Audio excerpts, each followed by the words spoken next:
इस वक्त मेरे साथ मौजूद हैं विजेंद्र यादव, जो पूर्व उपाध्यक्ष हैं स्टैंडिंग कमेटी के और पूर्व निगम पार्षद हैं। लगातार आवाज उठा रहे अकील अहमद और एसके प्रभाकर की नियुक्ति को लेकर। उनका कहना है कि नियमों की अनदेखी की गई है, अवहेलना की गई है। आखिर पूरा मामला क्या है, जानने की कोशिश करेंगे इस वीडियो के माध्यम से। सर, आपका बहुत बहुत स्वागत है। धन्यवाद। सर, क्या मैटर है ये अकील अहमद जी और एसके प्रभाकर को लेकर? आप काफी कानूनी लड़ाई लड़ने की भी बात करते हैं और कई तरह की अवमानना की भी बात करते हैं। पूरा मामला क्या है? देखिए, ये सवाल बहुत ही गहन सोच का है कि ऐसा मेरा मानना है कि इस विषय को सभी को पता होना चाहिए कि ये जो मामला है अकील अहमद जी और एसके प्रभाकर जी, ये दोनों इस पूरे मामले में क्या किस घालमेल से बनते हैं और इसको भी विस्तार से समझना होगा। इस घटना की शुरुआत होती है कमिश्नर महोदय के आदेश से, जहां एक तरफ अकील अहमद जी का ट्रांसफर नियमों के मुताबिक कमिश्नर महोदय जी के आदेश से 8 जुलाई 2024 को एससी बिल्डिंग हेडक्वार्टर से डेम्स हेडक्वार्टर फर्स्ट ऑफिस में किया जाता है और इस आदेश की अनुपालना करते हुए अकील अहमद जी डेम्स डिपार्टमेंट हेडक्वार्टर ऑफिस में अपने ट्रांसफर के अनुसार ज्वाइनिंग भी कर लेते हैं।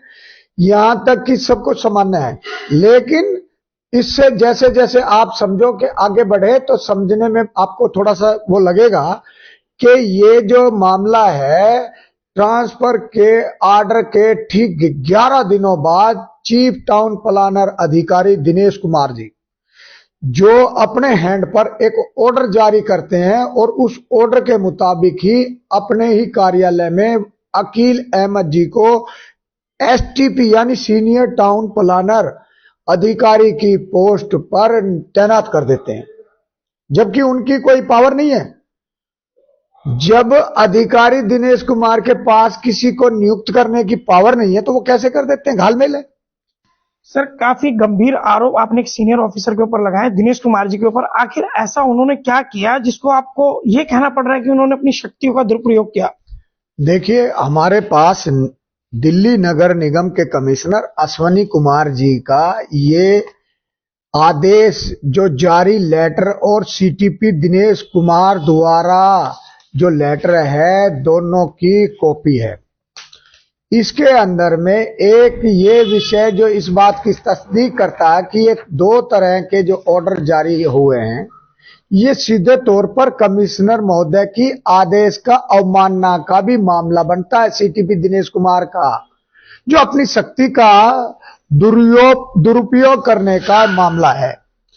क्या ये अधिकारी दिनेश कुमार खुद को एमसीडी कमिश्नर से भी ऊपर का लेवल का अधिकारी मानता है, जो उसने ये ऐसा आदेश पारित करके उनको नियुक्त वहां करा दिया? मैं समझता हूं कि ये घालमेल वाला मामला है। कल को तो ये अपने वहां पर स्टाफ में कोई छोटे लेवल का भी कोई अधिकारी होगा, उसको भी बढ़ा देंगे। इस मामले पर सवाल उठना लाजमी है। इसके अलावा अब इसमें अगर हम और ज्यादा तथ्यों की जांच करेंगे तो तकनीकी रूप से 2 बड़ी खामियां नजर आ रही हैं इस मामले में। पहली खामी तो ये सीनियर टाउन प्लानर की पोस्ट एससी यानी सुपरिटेंडिंग इंजीनियर के लेवल की है, जबकि अकील अहमद जी की पोस्ट एग्जीक्यूटिव इंजीनियर ईई की है। तो आप समझ सकते हैं कि इस ईई रैंक का व्यक्ति अनैतिक और असंवैधानिक रूप से एससी लेवल की पोस्ट को कैसे हैंडल कर लेगा। दूसरी खामी यह है कि दिनेश कुमार के पास कोई संवैधानिक पावर ही नहीं है। वो अपने कार्यालय में अपने ही ऑर्डर के द्वारा किसी की भी पोस्टिंग कर देगा क्या?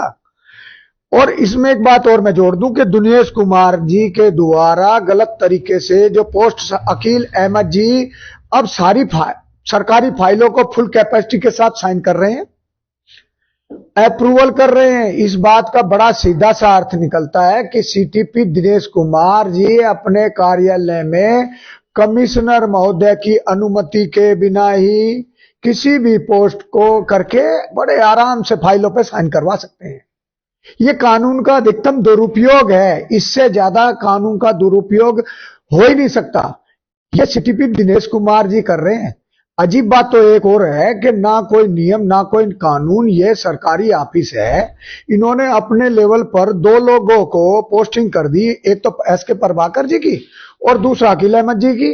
एक बात आपको मैं बता दूं कि इस बात की पूरी पूरी संभावना है कि स्टैंडिंग कमेटी में तथ्यहीन तथ्यों के आधार पर इन्हीं के माध्यम से डीसीएम का नक्शा लेआउट का पास करा लिया, जबकि जो प्लाटेड एरिया में प्लाट का अमलगमेशन करना मास्टर प्लान 2021 के तहत अलाउड ही नहीं है, और जो सरकारी जमीन पर प्राइवेट फ्लैट बनाने की परमिशन दी गई, इसकी भी जांच सीबीआई से होनी चाहिए। मेरा भारत सरकार और एमसीडी कमिश्नर अश्विनी कुमार जी से मैं अपील करता हूं कि इस विषय में, और डीसीएम जो कि रोहतक रोड पे है, करोल बाग के अंदर में, उसकी जांच करवाकर दोषियों के खिलाफ कड़ी से कड़ी कार्रवाई करनी चाहिए। और इन दोनों को तो 56 जे में रिटायर्ड करके एमसीडी विभाग से बाहर कर दिया जाना चाहिए, गो वेंट गोन कर दिया जाना चाहिए, गो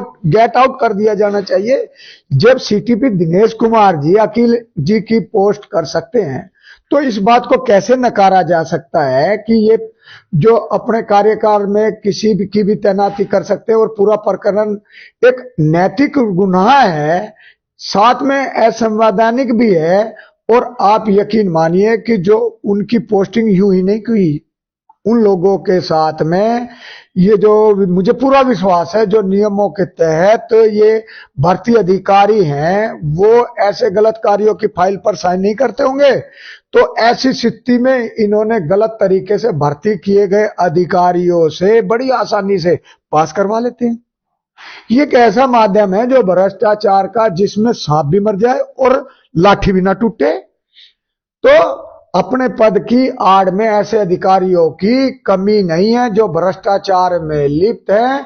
हम सबकी जिम्मेदारी बनती है कि ईमानदार अफसरों का सम्मान करें और भ्रष्टाचार अधिकारियों के खिलाफ आवाज बुलंद करें। तो ये थे हमारे साथ विजेंद्र यादव, जिन्होंने गंभीर आरोप लगाए हैं और मांग की है जांच की। हालांकि इन्होंने अपनी शिकायत भी दर्ज कराई है और देखते हैं अब जांच में क्या आएगा। दूध का दूध और पानी का पानी तो जांच के बाद होगा, लेकिन फिलहाल आरोप गंभीर है।